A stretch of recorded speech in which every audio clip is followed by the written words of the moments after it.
and welcome to the new series of Drishti IAS. I am Pooja, and in this segment today, we are going to discuss about, in brief, what is Bhil Pradesh, who all are demanding it, why are they demanding it, what are the advantages and disadvantages in relation with the creation of new states in India. Everything will be discussed. From the perspective of your prelims examination, pay attention to the facts from the perspective of mains examination. This topic is concerned with GS mains paper 2, and it could also be asked in GS mains paper 1, the history part, and of course with respect to GS mains paper 3, the economic part. So basically your questions can span across papers, so please pay attention. And those of you who are preparing for political science, very important. So Bhil Pradesh is a concept of granting a statehood to the areas which are majorly populated by the Bhil tribe. And the Bharatiya Tribal Party wants to create a Bhil Pradesh by uniting 39 districts, in which 16 districts will belong from Gujarat, okay, 10 will belong from Rajasthan, then 6 will belong from Maharashtra, and 7 will belong from Madhya Pradesh. And by taking and incorporating all these districts, a Bhil Pradesh will be developed. This is a chart that is showing us that majorly you can see in Gujarat, Maharashtra, Madhya Pradesh, and of course Rajasthan, Bhil population is proliferating, and the tribes are also found in Chhattisgarh. Let's move forward talking about the next part. So who are Bhils? Bhil is a tribe, and this tribe is of the race belonging to pre-Aryan period, and Bhil means Bilu or Bilu, that means bow. And bow, if it is asked in prelims, you can answer this question. They go so long, so far along, that their mention is also found in the Hindu epics Mahabharata and Ramayana. They basically are known for their courage, their love for independence. They fought against the Mughals, the Marathas, and of course the British. We all have studied about the Bhil rebellion or Bhil revolt, one of the earliest revolts against the British East India Company and the British colonial rule. Now it started in 1818, okay, and this was against the harsh agricultural conditions that the Bhil community had to go through. And although they were suppressed by the British, they could never get permanently free of the Bhil unrest in the area of Rajasthan, Gujarat, and present day Rajasthan, Gujarat, Madhya Pradesh, and Maharashtra. Okay, let's move on and talk about some important historical icons related to Bhil uprising. Now, if we talk about Tantya Bhil, or he also was known as Tantya Mama. He was an expert in guerrilla warfare, and his love and indomitable courage was something to be admired. His love for his land and for his people, the Bhil tribe, and he was arrested, tortured inhumanely, only to be known by the New York Times as the Robin Hood of India. So if you ever come across this name, he was known as the Robin Hood of India. Okay, you can have a sneak peek about him from Azadi Ka Amrit Mahotsav. The important ones have been mentioned here. Moving on, if we talk about Bhils in the current scenario, so 39% of Rajasthan's total population is comprised of Bhil. As I told you, they are brave, they were previously hunters, and their weapon of choice is bow, which is made of bamboo. If in art and culture it is asked, you know this answer very well now. They now practice agriculture as a source of livelihood. They as a tribe are underdeveloped in the sense they are not socially, educationally, economically very integrated into the current India, and that is why they are not economically very prosperous. And now Govind Guru, who was the spiritual leader and social reformer, also a national strugglist, he for the first time ever talked about Bhil Pradesh, that is a separate state for tribals, after the Mangarh massacre, which happened on 17th November 1930. This is also known as Adivasi Jallianwala. The first thing that comes to your mind here, Jallianwala happened in 1919, right? And this was 6 years before these Jallianwala. Then also it is known as Adivasi Jallianwala, because it came to be known very later to the general populace, that is why it was coined like this. Okay, and they fought the British because they were oppressed very inhumanely. They were sustaining the situation that every uprising was sustaining back then, the hardships with respect to land availability, agricultural practices, their customs were banished. So everything was related to this particular revolt.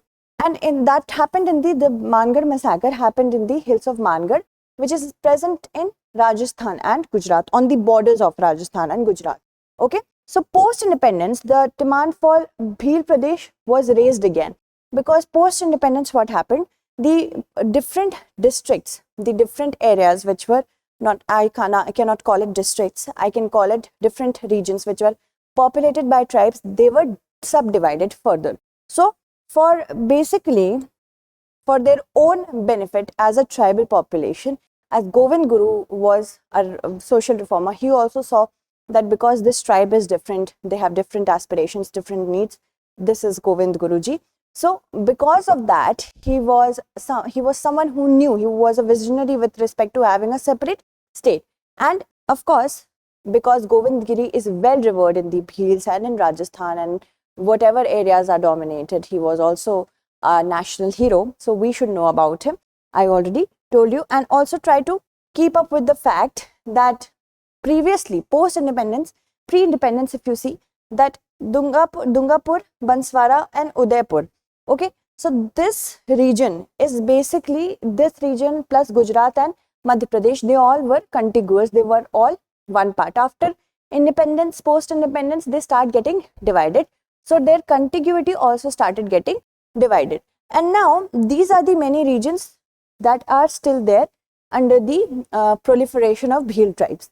So why they are demanding it? If there is something wrong, then only we are talking about the solution of it. And their solution is separate statehood. That means they might not be getting much attention that they are supposed to get.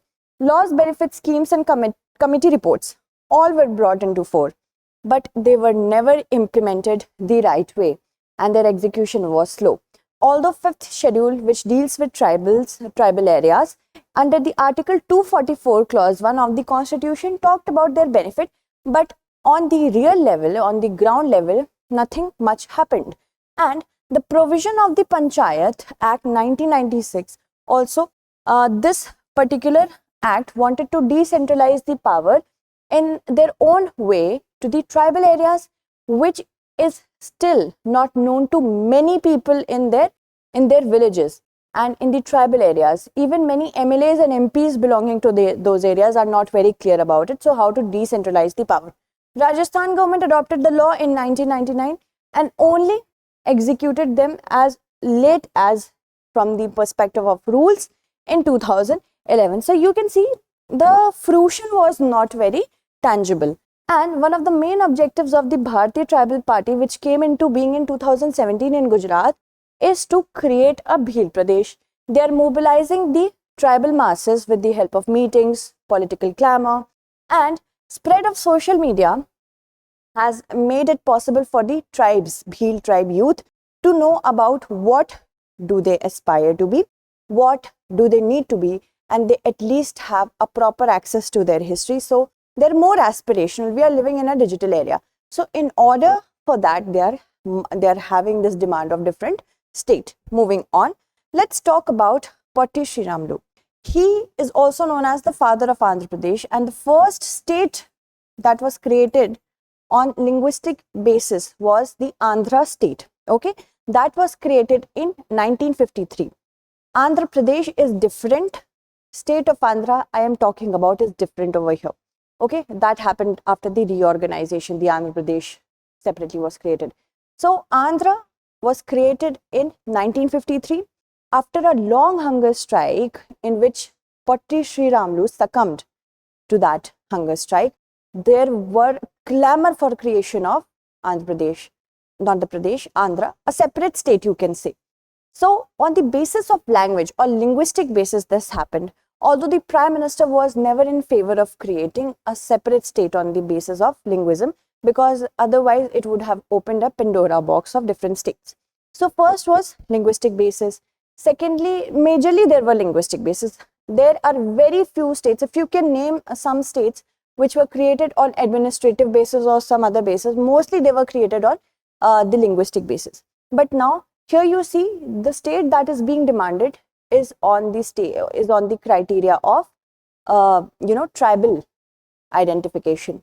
Most of the northeastern states, linguistic, cultural, tribal areas like that.